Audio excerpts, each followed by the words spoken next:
नमस्कार, doctor Tripathi Titan Medicity से। आज हम डिस्कस करने वाले हैं हर्निया के बारे में। हर्निया एक ऐसा वर्ड है जो हिंदी में भी यूज़ किया जाता है, इंग्लिश में भी यूज़ किया जाता है। हर्निया का मतलब क्या होता है? हर्निया के टाइप्स भी कितने होते हैं? अगर हम नॉर्मल इंसान को बोला गया कि हर्निया कहाँ है, तो हमेशा ऐसा सोचा जाता है कि अपने पेट के निचले भाग में अगर सूजन आ गई तो उसको हर्निया कहते हैं। वेल, उसको हर्निया तो कहते हैं, बट हर्निया अदर टाइप्स के भी होते हैं, अलग-अलग टाइप के होते हैं। एक होता है इंटरनल हर्निया, जो अपनी बॉडी के अंदर होता है, जो बाहर से नहीं दिखाई देता, जिसको हम सस्पेक्ट करते हैं और उसके लिए इन्वेस्टिगेशंस किया जाता है, जांच किया जाता है, जैसे कि सीटी स्कैन किया जाए, एंडोस्कोपी किया जाए, तब उसके बाद में हमको मालूम पड़ता है वो इंटरनल हर्नियाज़ है। तो आज हम इंटरनल हर्नियाज़ को छोड़ करके एक्सटर्नल हर्नियाज़ के बारे में डिस्कस करने वाले हैं। एक्सटर्नल हर्नियाज़ मतलब बाहरी स्ट्रक्चर से जो हमको दिखाई दे। तो सबसे कॉमन हर्निया जो हम सबको मालूम है कि हर्निया मतलब पेट के निचले भाग में, जिसको हम ग्रॉइन कहते हैं, वहाँ पर जब सूजन आ जाती है तो उसको हर्निया कहा जाता है। खैर, ये हर्निया, इसको हम इंग्वाइनल हर्निया कहते हैं। उसमें भी दो टाइप के होते हैं, डायरेक्ट इंडायरेक्ट। खैर वो सर्जरी उसमें चेंज नहीं होती, इसलिए हम सिर्फ इंग्वाइनल हर्निया के बारे में अभी जो बता रहे हैं वो ये है कि स्वेलिंग अपने पेट के नीचे के भाग में अगर दर्द हो, पेट के अंदर खिंचाव महसूस हो और सूजन आए तो उसको हर्निया कहा जाता है। अब हर्निया कोई बीमारी नहीं होती। हर्निया सिर्फ अपने शरीर के नॉर्मल भाग में, जहाँ पर एक छोटा सा होल होता है, वो होल अगर बढ़ जाए, उसकी साइज़ अगर बढ़ जाए, तो वहाँ से जब पेट के अंदर अतड़ियाँ बाहर नहीं निकलती, वो अतड़ियाँ निकलने लगती हैं। इस चीज़ को हम लोग हर्निया कहते हैं।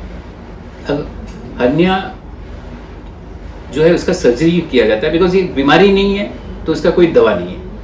ये मैकेनिकल डिफेक्ट है, इसलिए उसको मैकेनिकली ही ट्रीट किया जाता है। अब मैकेनिकली ट्रीट कैसे करेंगे? होल है, होल को ब्लॉक कर देना है। तो होल को ब्लॉक करने के लिए मेश यूज़ किया जाता है, और कभी कभी बिना मेश का उस जगह को टाँके से बंद कर दिया जाता है। तो इसमें भी दो तरह की सर्जरी होती है, ओपन सर्जरी और लैप्रोस्कोपिक सर्जरी। ओपन सर्जरी पुराने ज़माने से कई टाइम से चलती चली जा रही है, जो बेजनीज रिपेयर, अलग अलग टाइप के रिपेयर होते हैं। लैप्रोस्कोपिक प्रोसीजर में हम लोग दूरबीन से एक सेंटीमीटर का होल रहता है और तो 5-5 मिलीमीटर के होल रहते हैं। उस होल में से जाली डाल करके जगह बनाते हैं, और जहाँ पे डिफेक्ट रहता है वहाँ पे जाली को स्प्रेड करके कभी कभी फिक्स करते हैं, कभी कभी फिक्स करने की ज़रूरत नहीं होती है, और उसको कवर कर देते हैं। और यही पूरी तरह से ट्रीटमेंट होता है उसका। इस प्रोसीजर में ज़्यादा से ज़्यादा, अगर कॉम्प्लिकेटेड हो तो ज़्यादा टाइम लगता है, अगर अनकॉम्प्लिकेटेड है तो ज़्यादा से ज़्यादा आधे घंटे लगते हैं। कॉम्प्लिकेटेड हर्निया मतलब कोई हर्निया जो रिड्यूस ना हो रहा हो। जैसे कुछ हर्निया होता है कि वो खड़े होते हैं पेशेंट, या खांसते हैं तो बाहर आ जाता है और फिर अपने आप से अंदर चले जाता है। इसको हम लोग अनकॉम्प्लिकेटेड हर्निया कहते हैं। कॉम्प्लिकेटेड हर्निया मतलब वो कंटिन्यूसली बाहर रहता है, उसको हम अंदर डालने की कोशिश भी करें तो अंदर नहीं जाता। इससे हम कॉम्प्लिकेटेड इसलिए कहते हैं बिकॉज इररिड्यूसिबल हर्निया होता है, जिसमें सर्जरी भी थोड़ा सा डिफिकल्ट हो जाती है। बट सर्जरी रिस्की नहीं रहती, इजीली मैनेजेबल है। कभी कभी लैप्रोस्कोपिक प्रोसीजर करने के टाइम पर अगर हमको ऐसा महसूस हुआ कि उसको ओपन करने की ज़रूरत है तो ओपन भी आराम से कर दिया जाता है। बट लैप्रोस्कोपिक हर्निया जो उसका रिजल्ट है वो बहुत ज़्यादा बेहतर होता है ओपन हर्निया से, बिकॉज इसमें हम बड़ी जाली डालते हैं एज़ कम्पेयर टू हम अगर ओपन सर्जरी करते हैं। तो ये हो गया एक इंग्वाइनल हर्निया।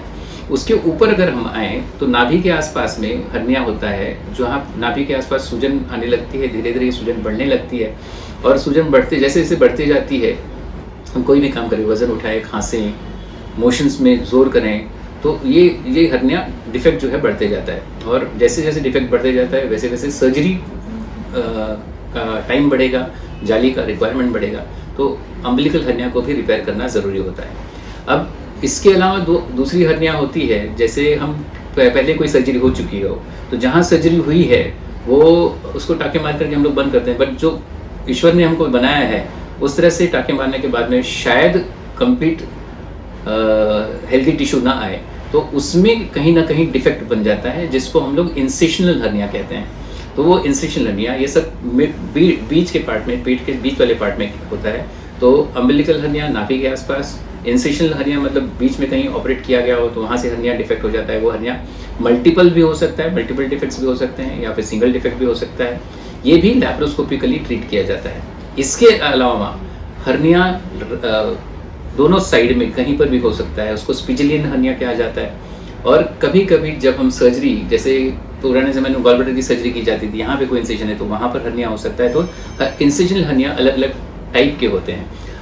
हर एक हर्निया को अच्छे से एनालाइज़ करने के बाद में ऑलवेज़ हम उसको लैप्रोस्कोपिक सर्जरी से कर सकते हैं। आजकल बड़े-बड़े हर्नियाज़ भी, जो पुराने ज़माने में कभी लैप्रोस्कोपी से कोई करता नहीं था, वो आजकल किया जाता है बिकॉज़ ऑफ एडवांसमेंट, एनाटॉमी ज़्यादा नॉलेज आने लगी है, लैप्रोस्कोपी के लिए हम उसको अच्छी तरह से देख सकते हैं। और एक होता है TAR, means transverse abdominal resection, उसको हम मसल्स को बीच में से कट करके नज़दीक ला सकते हैं। तो ये टेक्नीक है जो आजकल यूज़ की जाती है। तो हर्नियाज़ का आजकल बहुत अच्छी तरह से लैप्रोस्कोपिकली ट्रीट किया जाता है और उसका रिज़ल्ट्स भी काफ़ी अच्छा होता है। Thank you.